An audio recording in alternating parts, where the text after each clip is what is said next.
Good. Okay, so we're past the breakout year surprise.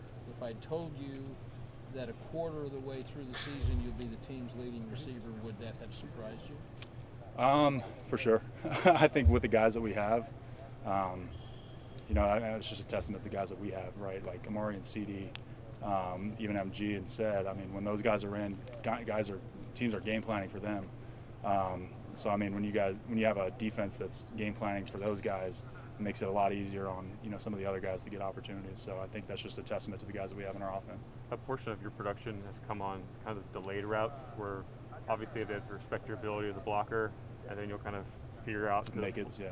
What's that? The nakeds. The nakeds, yeah. Why do you think those have been so effective, and just your blocking ability, that kind of worth being a dual tight end? I mean, again, I think it just goes back to our ability to run the ball. Nakeds are not, those types of plays are not good unless you can establish the run game, and we've been able to do that.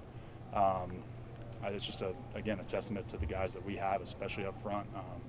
Guys know we can run the ball, and guys need to fit the run. And as soon as people start overplaying the run, then you get plays like that. Kellen does a great job dialing that up at the right time. I just go out there and execute. Everything seemed to happen so fast when you're watching on the field, especially from where we're at. But on the play that Dak got at you on the long first down gain, it's like you were cutting to your left, and then he breaks out of the pocket, and then you start going back over your just scramble drill. And just how natural, it looks natural, how natural is it for you guys to just execute it like that? Actually, it's a lot more natural than it has been in the past because we practice those situations now. That's something that I've never really practiced before. So we have dedicated periods for that reason. And we did that a lot, especially in training camp and our training in the spring. It just goes back to the work that we put in. I mean, we've done a great job, trying to figure out ways to implement that in practice, and it shows up on game day. So last year, not a whole lot of scramble drills, relatively speaking? We still did them last year for sure. We did them in training camp. We didn't have a spring program, but right. We worked on them in training camp. We worked on them as the weeks progressed. It's just something you can come back to. We talked to Kellen on Monday about he and some of the quality control guys will spend Monday looking around at different grabbing pieces right. from college. I'm just curious from your perspective what that looks like, where he brings something to y'all and he's like, hey, this is pretty cool. I think we can do it here or there, and just what's that awesome. Like for y'all? It's sweet. I love having a coach that's open-minded and is willing to just go grab another concept from somebody else and say like, hey, let's try that. And at the end of the day, if we try something and it doesn't work, it doesn't work. But just having the confidence in him as a play caller to call it at the right time and to implement it in our practice plan and try to put it in our offense, I think that's pretty cool. Have you ever brought him anything? He mentioned players will sometimes do that. I might have, maybe not. Who knows? They brought up you being the team's leading receiver. And, obviously you got Amari and CD, who everybody thinks is supposed to be leading receiver. But just talk about the unselfishness of this team, that it doesn't matter who gets the ball, it doesn't matter who scored a touchdown. You guys are all rooting for each other. Right. To have a successful offense, I think that's important to spread the ball around. Teams are a little easier to guard when they just go to one guy. And I think that makes our offense more dangerous. And two, we have a bunch of guys that are capable with the ball in their hands and executing in space. And so I think whether you're giving it to Zeke or throwing it deep to Amari, we're tough to guard, and I think that's just a testament to the guys that we have. For you, what's the most valuable part of the state program on Fridays? That's a good one. Honestly, I think the mental stuff with Chad. He does a great job making sure everybody's on the same page, talking about how to approach the game from a mental side. It's very unique, and I don't think a lot of guys have had exposure to stuff like that.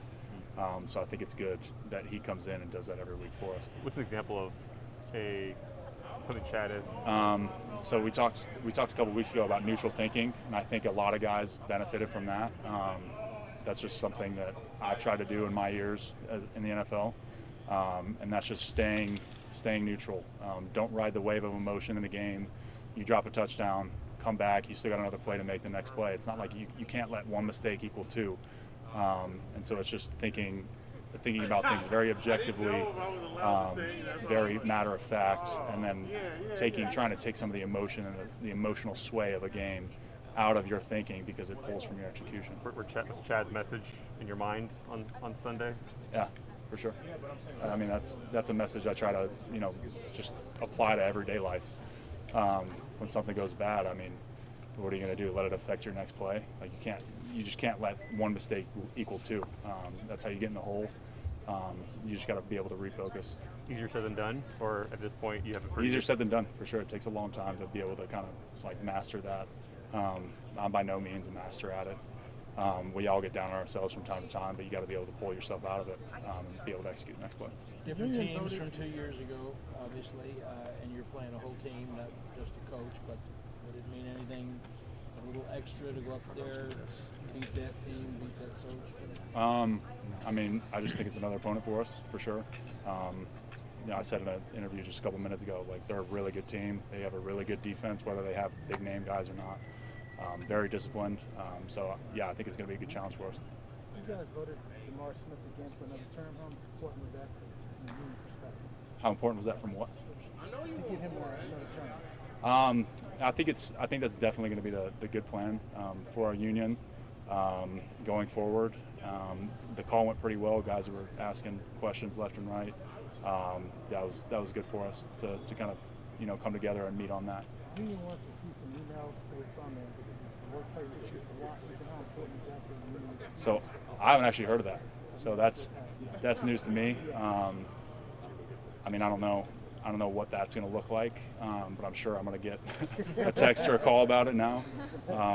So yeah, I'll look into that. But I appreciate it. Does that upset you as a union rep, workplace issues, and guys are talking? You don't know what guys are saying behind each other's back, especially when it comes to coach. I mean, to a certain point, I think that's how a lot of things are in the business world or on the football field. I think that's not a very I don't know. It might not be too out of place, but yeah, I just that's all I got to say. Appreciate it. Do you know from week to week going into a certain game who you guys are facing if it might be a big game for you or not, or do you not know that until the game starts and it just Like a big game. Stat wise, like I might have a lot of catches. Yeah, individually. I do. I'll be honest. I don't really think about that. Like going into a game, I might say like, hey, I have more opportunities on third down. Hey, the field stuff looks good, but like, I'm never thinking of like, oh my God, I'm about to blow this out of the water. You know what I mean? Yeah. We don't chase big plays. Big plays come to us. We're just out there trying to execute the call. Thanks, guys. Thank you. Appreciate it, fellas.